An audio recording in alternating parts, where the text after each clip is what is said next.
Posso abençoar você, que Deus te abençoe e que os anjos do Senhor guardem toda a sua família. Eu convido você a participar aqui de uma palavra e depois dessa palavra é a oração. Eu tenho a certeza que Deus vai te abençoar grandemente. Eu gostaria que você curtisse, colocasse no comentário o seu nome e o nome de toda a sua família. Iremos orar e temos a certeza da manifestação de Deus na sua vida. Vamos lá, Salmo 6 diz assim, ó. O título: Davi recorre à misericórdia de Deus. Então no capítulo 6 diz assim: Senhor, não me repreendas na tua ira e nem me castigues no teu furor. Tem compaixão de mim, Senhor, porque eu me sinto debilitado. Sara-me, Senhor, porque os meus ossos estão abalados. Meus irmãos, Davi, ele entra em oração e ele fala com o Senhor: Senhor, não me repreenda na sua ira. Porque Davi, ele pede para Deus não repreender ele. Porque Davi reconhece os seus erros, meus irmãos. Davi reconhece seu erro. Quando a pessoa sabe que está errada, por exemplo, a pessoa está lá, ela tem um carro, tem um automóvel, né? Ela está dirigindo. Quando a pessoa está errada em relação a documento, alguma coisa, e tem uma blitz na frente dela, meus irmãos, bate o desespero. Porque a pessoa sabe que está errada. Sabe que está errado. Então o desespero vem. O medo de ser punido. O medo de ser punida. Você está entendendo? Sabe que tem alguma coisa errada. A pessoa fez alguma besteira no serviço e o chefe lá chama para conversar. Passa lá no RH. Sabe? Bate o desespero. Então Davi, ele sabia, ele pedia a Deus: Senhor, não me repreenda na tua ira, porque ele sabia do erro que ele cometeu, da falha que ele cometeu. E posso falar, meus irmãos? Posso falar? Todos nós, todos os dias erramos. Todos os dias nós falhamos. Seja por palavra ou seja por atitudes.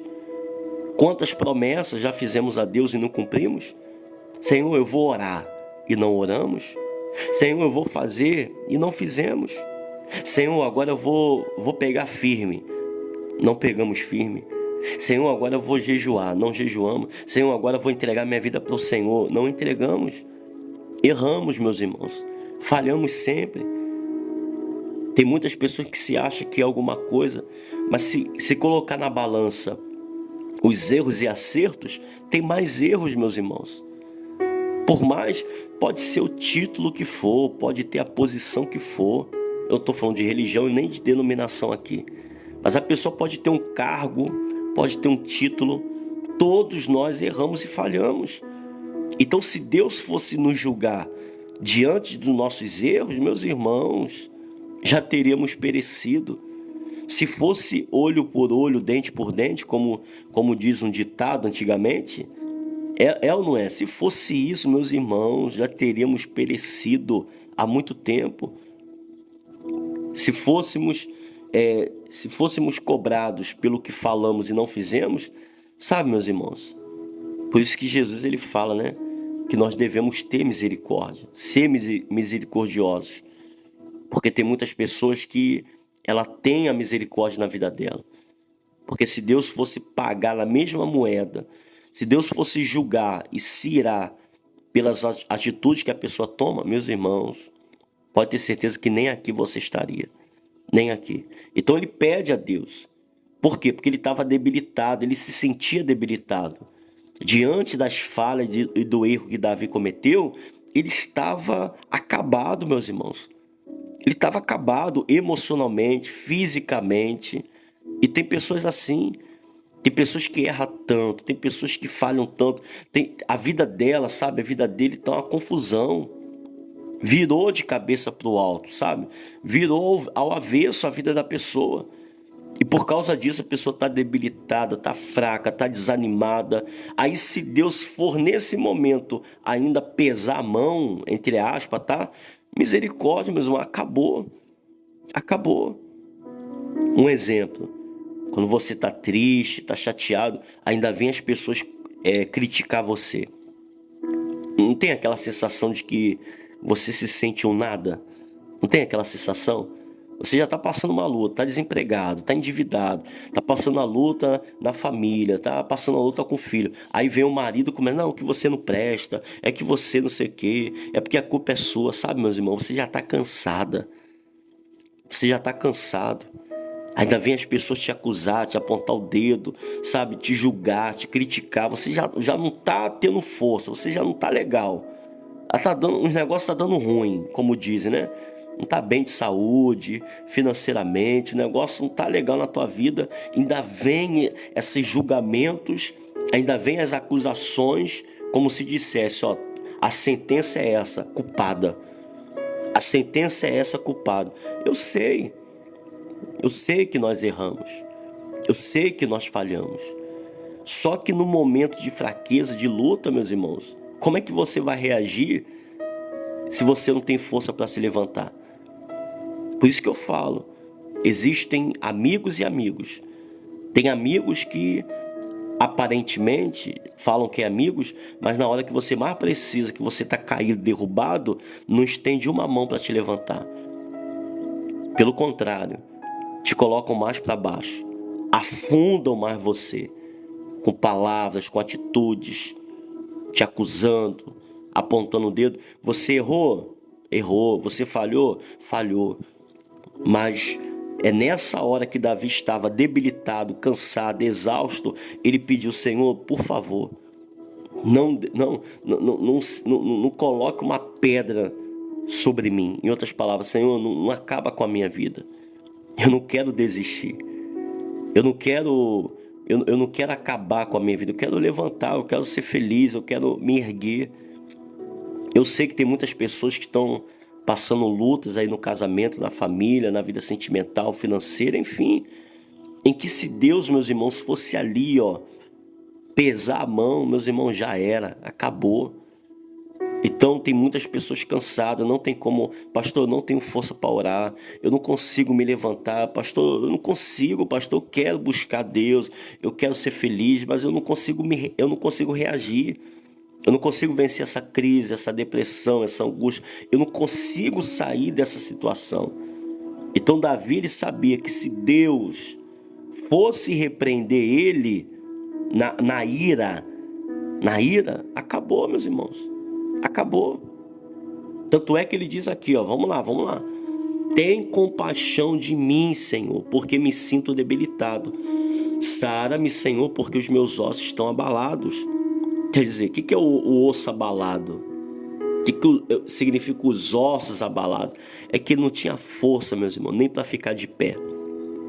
Não tem aquela pessoa que ela entra em depressão e não tem vontade nem de sair da cama, né? Não tem vontade de fazer nada. O desânimo pegou. Não tem vontade nem de comprar um pão. Não tem vontade de fazer nada. Sabe? Não tem alegria, não tem prazer em nada. Aí às vezes, ao invés de ter uma ajuda do marido, da esposa, dos filhos, não, você não faz nada e não sei o que, sabe? Às vezes ninguém consegue entender o porquê você está debilitado ou porquê você está triste desse jeito. Você está compreendendo? Aí diz, ó, vamos lá, versículo 3, ó. Também a minha alma está profundamente perturbada, mas tu, Senhor, até quando? Volta-te, Senhor, e livra a minha alma. Salva-me por tua graça, pois na morte não há recordação de ti. E no sepulcro, quem te dará louvor? Então Davi sabia que se ele morresse, acabou, meus irmãos. Davi, ele estava falando aqui, Senhor, a minha alma está perturbada. Senhor, me salva. Meus irmãos, por mais que Davi estava cansado, sobrecarregado, abatido, triste, deprimido, debilitado, ele queria ser salvo. Ele não queria morrer. Por mais que a situação, né, aparentasse que ele queria aquilo, ele não queria, no fundo, ele não queria morrer, meus irmãos, ele queria viver, porque ele sabia que se ele morresse, acabou, meus irmãos.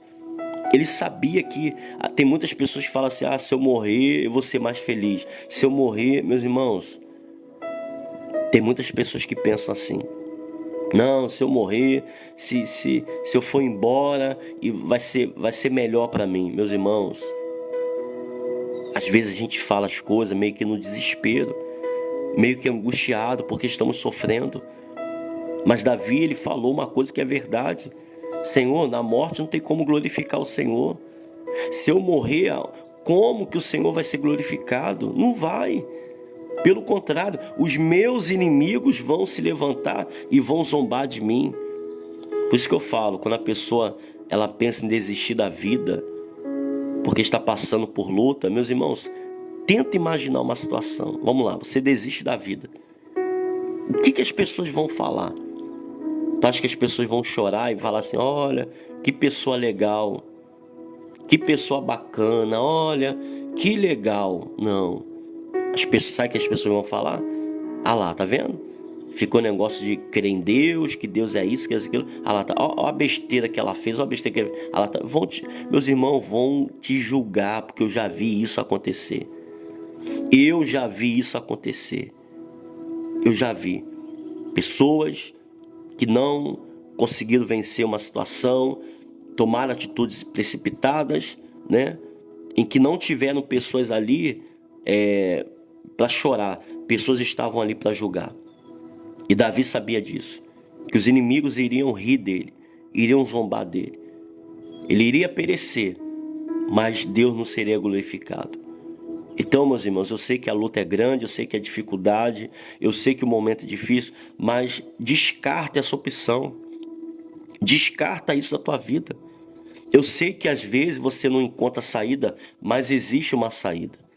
Existe uma solução para a tua vida. Eu não falo isso de boca para fora, não. Eu falo isso de todo o meu coração e com toda a minha convicção. Não tenta buscar uma saída que não seja o Senhor. Não tenta buscar um refúgio que não seja a palavra de Deus. Não tenta buscar em outras atitudes, que eu creio que você está entendendo o que eu estou falando. Que Davi, ele fala: a morte não pode glorificar o Senhor. Aí ele diz, quem te dará louvor? Quer dizer, Senhor, eu estou te dando louvor, eu estou louvando. Se eu morrer, se eu perecer, como é que eu vou louvar o Senhor? E ele diz, no versículo 6, vamos lá. Estou cansado de tanto gemer. Todas as noites faço nadar o meu leito, de minhas lágrimas o alago.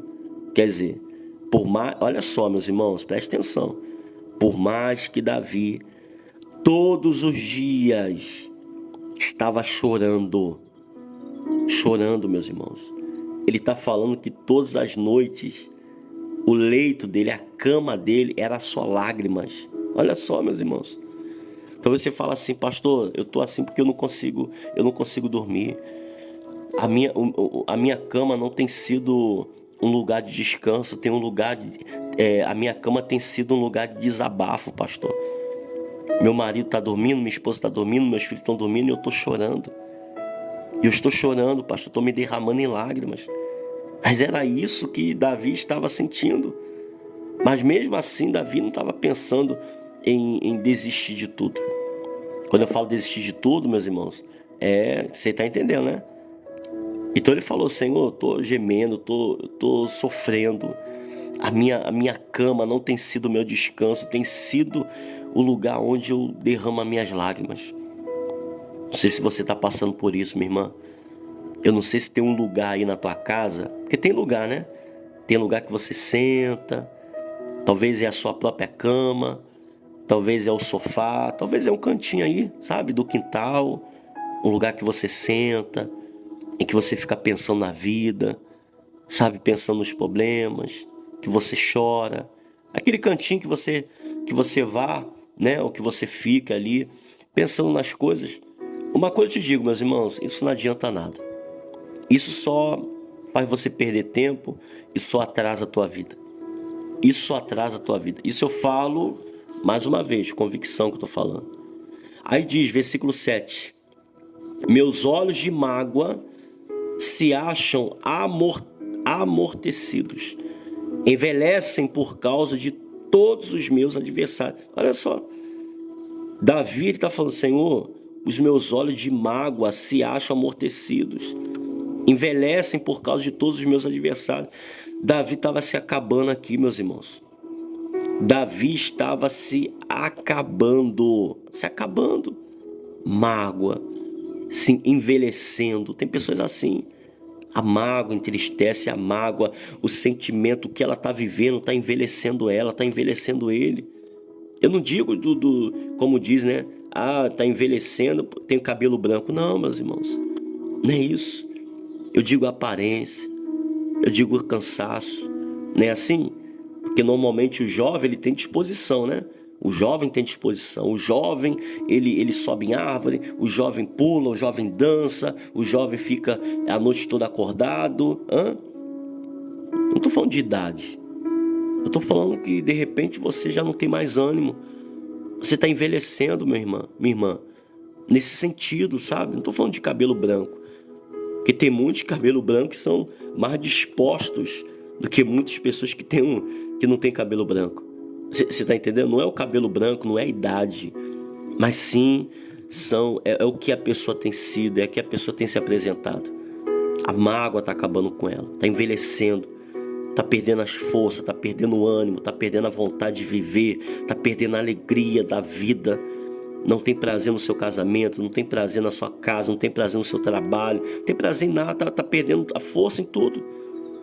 Aí ele diz no versículo 8, apartai-vos de mim todos os que praticais iniquidade, porque o Senhor ouviu a voz do meu lamento, o Senhor ouviu a minha súplica, o Senhor acolhe a minha oração.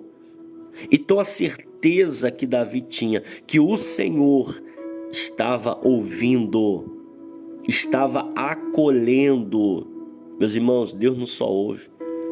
Não tem aquela pessoa que você fala e ela esquece? Deus não esquece. Deus, ele traz para si. A palavra do Senhor diz que Deus coloca num odre, sabe? Numa jarra, vamos falar o português. Numa jarra, sabe? Num lugar reservado às nossas lágrimas. E todas elas estão contadas. Todas elas. O seu choro não é em vão. O seu sofrimento não é em vão. Tudo tem resposta, tudo trará luz para a sua vida, pode ter certeza disso. E no versículo 10 diz assim, envergonhem-se e sejam sobremodo perturbados, todos os meus inimigos, retirem-se de súbito e cobertos de vexame. Então o que Davi falou? Senhor, que de repente, não tem um de repente? Assim como tem pessoas que falam, Senhor, eu estava bem, de repente veio uma luta, eu estava bem, de repente apareceu um problema, que de repente, em nome do Senhor Jesus, esse mal caia por terra, essa praga, essa maldição sai da sua vida, que haja o de repente sim, de Deus na tua vida, para arrancar e expulsar esse mal, em o nome do Senhor Jesus. Vamos orar? Vamos falar com Deus? Eu tenho certeza que Deus vai te abençoar poderosamente. Ó Senhor, Deus Todo-Poderoso, louvado seja o nome do Senhor, Pai. Eu te louvo e te agradeço porque tudo que o Senhor faz é bom e maravilhoso. E aqui estamos, Pai. Estamos aqui reunidos, Pai, porque temos a certeza que o Senhor é o Deus que sara as feridas. O Senhor é que levanta o abatido, o aflito, o cansado e sobrecarregado. Essa pessoa, Pai, que talvez está como Davi, que de repente, Pai, está vivendo nessa situação, Pai. Está desanimado, abatido, debilitado e que pede ao Senhor misericórdia. Porque se o Senhor nos julgar, Senhor, o que será de nós? O que será da nossa vida, Pai? Já tem muitas pessoas que já abandonaram ela. Já tem muitas pessoas que já abandonaram ele. Já tem muitas pessoas que já desistiram dela, Pai. Já tem muitas pessoas que viraram as costas para essa pessoa. Senhor, não nos abandona, Pai. Não vire as costas para nós. Nos ajuda, Senhor, nesse momento de fraqueza. Nesse momento, Pai, em que essa pessoa se encontra tão debilitada, tão triste, sem ninguém, Pai. Talvez sem o apoio do marido, sem o apoio dos filhos, sem o apoio da esposa, talvez até mesmo do pastor, do irmão, do líder, não sei. Talvez, Pai, essa pessoa se encontra desse jeito, Pai, porque não tem ninguém, Pai. Estende as mãos, mas não tem ninguém que a socorre. Estende as mãos, Pai, e não tem ninguém que ajude. Senhor, o Senhor é a nossa força. O Senhor é o nosso sustento. O Senhor, Pai, é a nossa fortaleza, é a nossa esperança. A quem buscar, Pai? A quem buscar? A quem buscar força, se a força vem do Senhor? A quem buscar o alívio, se o alívio vem de Ti? A quem buscar, Pai, o refrigério da nossa alma, se vem do Senhor? Por isso, Pai, que nos apegamos à Tua palavra. Por isso que nos apegamos a Ti, pois temos a certeza que do Senhor vem o socorro para a nossa vida. Fale com Deus, minha irmã. Fale com Deus, meu irmão. Abra o seu coração e diga para Ele do que você precisa. Abra o seu coração e diga para Ele o que você necessita. Mas eu peço para você não pedir uma bênção. Eu peço para você pedir Ele na sua vida. Se você está triste, peça, Senhor, me ajuda a vencer essa tristeza. Me ajuda a vencer essa depressão, essa ansiedade. Me ajuda, Senhor, a vencer essa crise. Eu não quero desistir da vida. Eu não quero jogar tudo para o alto e desistir, Pai, dos meus sonhos e projetos. Simplesmente, Pai, me ajuda a levantar, Pai, porque não tem ninguém. Porque não tem ninguém, Pai, que possa me ajudar a levantar. Pelo contrário, o que aparece são pessoas para criticar, para apontar o dedo. E se for possível, até para me jogar mais para baixo, Pai. Mas que o Senhor possa erguer, Pai, essa pessoa. O Senhor vai curando, vai transformando, vai libertando, vai tocando, Pai, na vida dela, na vida dele. E que o Senhor possa fazer uma obra poderosa e maravilhosa. Muda a história, Pai. Muda a história de vida dessa pessoa. Seja ela curada, seja ela livre, seja ela liberta nesse momento, em nome do Senhor Jesus. E que haja de repente do Senhor, de súbito, esse mal, essa praga, essa maldição, esse caroço, essa inveja, olho grande, caia por terra e que o Senhor venha dar vitória. Abre a sua mão, minha irmã. Abre a sua mão, meu irmão. Isso, com a palma das mãos voltada para o céu. E receba do Senhor a sua vitória. Receba do Senhor o seu milagre. Que nessa manhã, que nesse momento, você receba a bênção do Senhor na sua vida. Seja livre, seja curada, seja transformado. Receba saúde, receba paz, receba alegria. Em nome do Senhor Jesus. Feche a sua mão e diga: eu tomo posse. Eu tomo posse da minha vitória. Eu tomo posse do meu milagre. Pois eu tenho certeza que coisas grandes e maravilhosas vai acontecer na minha vida. Diga assim comigo, minha irmã. Diga assim comigo, meu irmão. Hoje, fala aí, hoje será o dia mais abençoado da minha vida. E você que crê, minha irmã, e você que crê, meu irmão, diga amém e diga graças a Deus.